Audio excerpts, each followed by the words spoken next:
তো হ্যালো বন্ধুরা, কাল আমার জন্মদিন ছিল। এই গিফটটা দেখছো তো, এটা আমার বড় মা দিয়েছে, কারণ কালকে আসতে পারেনি, তাই আজকে দিয়েছে।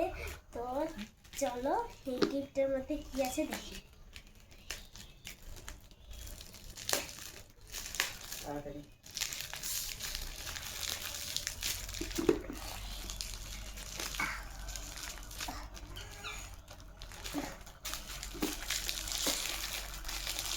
অনেক কিছু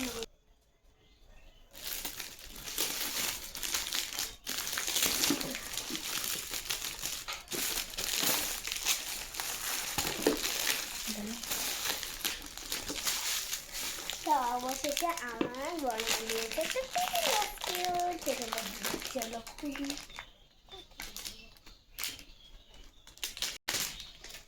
দেখো কত সুন্দর টিফিন বক্স। এবার চলো খুলে দেখি কি আছে। ওয়াও, দেখো একটা আর একটা ছোট্ট ছোট সা টিফিন বক্স। ও দেখো অনেক কিছু নিয়ে যেতে পারবো। Tata, bye bye.